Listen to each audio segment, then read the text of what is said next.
গ্রামের নাম নিঝুমপুর। চারিদিকে সবুজ ধানক্ষেত আর ছোট ছোট মাটির বাড়ি। গ্রামের এক প্রান্তে একটি বিশাল পুরনো বটগাছ আছে, যেটিকে নিয়ে গ্রামের মানুষের মনে অনেক আগে থেকেই একটা ভয় কাজ করে। বিকেলের আলো ফুরিয়ে এলেই ওই রাস্তা দিয়ে কেউ একা চলাফেরা করে না। গল্পের প্রধান চরিত্র রহিম, যে একটু সাহসী এবং যুক্তি দিয়ে সব বিচার করতে ভালোবাসে। একদিন রহিম তার বন্ধু করিমের সাথে বাজি ধরে যে সে মাঝরাতে ওই বটগাছের নিচে একা যাবে।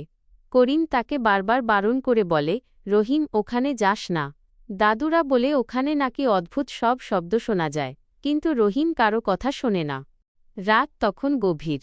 ঝিঝি পোকার ডাকে গ্রামটা যেন আরও নিস্তব্ধ হয়ে গেছে। রহিম হাতে একটা ছোট টর্চ নিয়ে গুটি গুটি পায়ে বটগাছের দিকে এগোতে থাকে।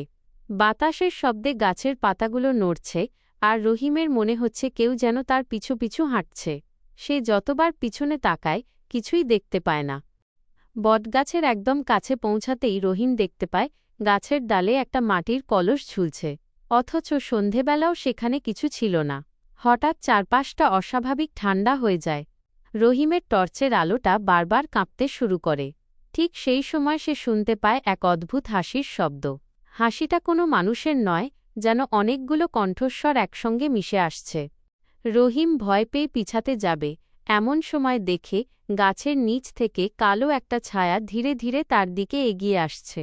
ছায়াটার কোনো অবয়ব নেই, শুধু দুটো জ্বলজ্বলে লাল চোখ রহিমের দিকে তাকিয়ে আছে। রহিম দৌড় দেওয়ার চেষ্টা করে, কিন্তু তার পা যেন মাটিতে আটকে গেছে। ঠিক তখনই সে মনে মনে তার বড়মার বলা একটা মন্ত্র আওড়াতে শুরু করে।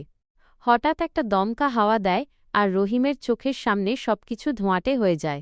কয়েক সেকেন্ড পর যখন সে চোখ খোলে, দেখে সে একা দাঁড়িয়ে আছে। না আছে কোনো ছায়া, না আছে সেই হাসির শব্দ। শুধু দূরের গ্রাম থেকে কুকুরের ডাক ভেসে আসছে। রহিম আর এক মুহূর্ত দেরি না করে জানপ্রাণ দিয়ে দৌড়ে নিজের বাড়ির দিকে চলে আসে।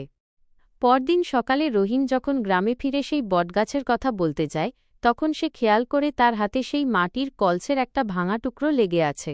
সে বুঝতে পারে কাল রাতে যা ঘটেছিল তা কেবল মনের ভুল ছিল না।